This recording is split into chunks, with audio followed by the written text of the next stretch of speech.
Good morning. It is Saturday, September the 10th. Well, not morning anymore. We are around 12:30 right now.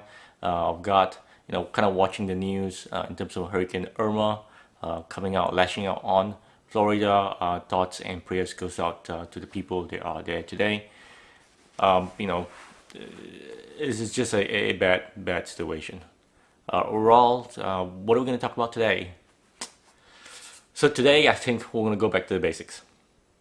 So one of the things that I like for teams, when we talk about, I would say, well, when a company starts on their journey or a team starts on their journey, usually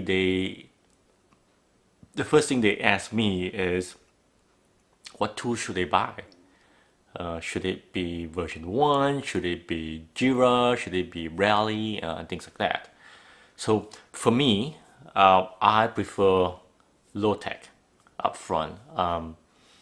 I see value in those tools, but for teams starting out trying to get their feet, you know, get their feet strong and what do you call wet or get the basics right in terms of agile, I would not want them to try to figure out the technology. I want to make sure that they don't. That I want to make sure that technology isn't a challenge for them that they forget about everything else. I think the tools, you know, is important, but that's not the most important thing. The most important thing is the people itself. So what I usually do is low tech, going after low tech, high fidelity. So a lot of stickies and whiteboards, or a physical board, right? Or a board somewhere, or a wall somewhere where you can put your stickies on. And oftentimes, when you ask, the question is, should I you'd be using like something like Trello, Jira, version one that has kind of this almost like a Kanban flow of a board that they can use. I like physical boards and I like stickies. So to me, that is the easiest way to start. So next question I get is, well, how do you start? Well, what should be on the board? My advice is to start minimum as possible. So I would say, a real simple way is doing maybe a 3 column where you got, there's a backlog, in progress, and done. And I try to advise that I would say, to all of you that's going through this, go as minimum as possible. You don't need all these different states because what's important is getting to done, things getting done. I do understand that this methods using physical board is limited in some form, where if you are distributed that you can't do this, but there is an alternative. And I don't know how many times I've said this, realtimeboard.com. It is a plain whiteboard. And I think it is awesome. It is one of the most awesome thing there is because all it is just a whiteboard. You can design it however you want. You can treat it just like how you would treat a whiteboard with additional functionality. So I do like that in terms of themes that are distributed. So I would check them out, right? Play around with it. I think you have like a free version that's available up to 3 people, and you can see things moving. You can design the cards and things like that. So I do like that. So as a start, 3 columns, backlog, in progress, done. Do stickies. Things I've learned in terms of stickies, get those that are super sticky. Reason is that sometimes they fall. If there is wind, humidity, AC running, things like that, it may not stick as well to the board, either the wall or a whiteboard. The other thing that we have is that if you can invest in a rolling board, I love those rolling boards. So only small wheels at the bottom where you can roll around. It makes it easy as you bring things into a meeting room for conversation and things like that. So ideally, that's probably would be the best.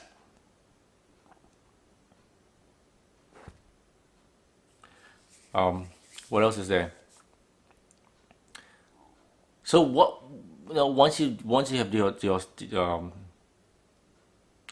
once you have your physical board up and going, you have those 3 columns going. What else would you do on it? What else would you put on there? And I'm going to provide you some examples of what some of my teams have done. right? I'll show you what they look like. The common theme that people like to have on there is some sort of a capacity planning. So, who's out next week, who's gonna be out this week, in terms of sometimes they do a to help them pre-plan, to help them plan out who's going to be available to do work. So that's one information. The other things that I try to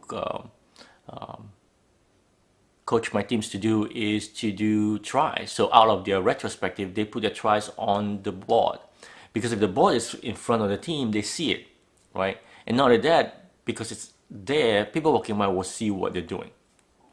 One thing that I do encourage is sharing of those tries. That's gonna be, hey, we're gonna try this, and then that raises questions for other teams, and say, hey, what are you guys doing this? Why? Oh, here's the problem you're trying to solve. Cool. So maybe we try that too. So the sharing of information, if you have it, I think that's great. We do that. I highly encourage people to do that. In terms of what is on on a sticky, on a sticky note, what do you put on there? I think it'll be, if you're using Jira or some sort of other tools to go along with it, I'll put the the ticket number on it and a description, a short description of it, and that way it's easy for people to talk about. The other things I've seen people do, say, if you run to a situation where you find that your work is not getting done, not getting completed or done fast enough, or it's been lingering out there for a long time. What I've done is actually each day as I was doing stand up, if it's still in progress, I'll put a tick mark on there, just to kind of let us know visually that hey, it's been sitting down there for too long, so maybe we can concentrate on that. The other thing around that is having a sprint goal on the physical board, and you'll see that in my example as well, where on top of it is just the name of the team, for example, and then you do a sprint goal. And on the stickies, you can highlight the stories that is related to the goal of the sprint. So this way you get people focusing on that. Now some of the stuff I talk about, if you think about it, you can't do that easily with software. And this low tech allows us to do that. And you can do some things where we've had a team where they would say, hey, it's a very critical stories, and they put a magnet, like a bomb magnet on there that looks like a bomb to signify that one is critical. There's a section for block, as stickies, as you move your work from left to right, left being backlog and right being done. So if you move to it and if it gets blocked, and move over there. So it allows visually for us to see really quickly as a Scrum Master walk by, as somebody else walking by, hey, there is something that's blocked. What else is on there? You got sprint goal.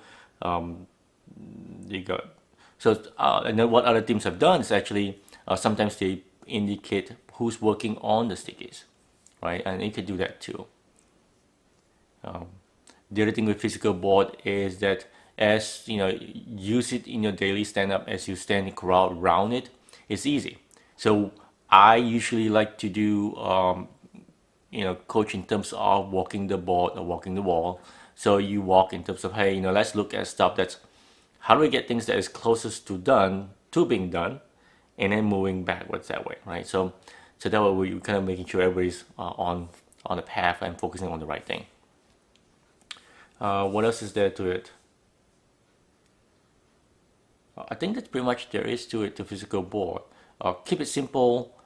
One thing is that for some of you that likes to keep things really nice and neat, from the upfront, don't put any what we call the whiteboard tape on it that makes the lines. Don't do that yet, because things are going to change. So what you want is real simple. Just use the marker and draw lines and make it as fluid as possible. That way you can change. And what you're going to see is that you get to a point where you feel that you are, you're happy with what you got, and then you put the lines in, right? So that's a tidbit for that. What else is out there? Physical board. Who does the physical board? Who creates a physical board? Oftentimes I get questions about that too. So what usually happen is that the Scrum Master is, they're highly energized and they want to get things going. So they want to help the teams as much as you can. And being, if it's your first team, kind of like me, I did this, the same thing happened to me when it was my first team. I was very excited. I went up there and I created physical board, right? Put the tape line, everything there for the team. And what I've learned is that what I've learned from it is that I don't do that anymore. So now, as part of kicking off a team or jump-starting a team or starting a team, is I have an exercise to basically work on the board. So that way it is part of the team owns the physical board. So make it as an exercise for the team to come up with. So we talk about it, again, we're encouraging teamwork. The team working on the board, it's their board. So other questions that I have been asked is that you got physical board, do you use some sort of a software to track it too? I do. We use physical board and we use Jira. So who moves the sticky on the physical board? Scrum Masters? My answer is no, it's the team.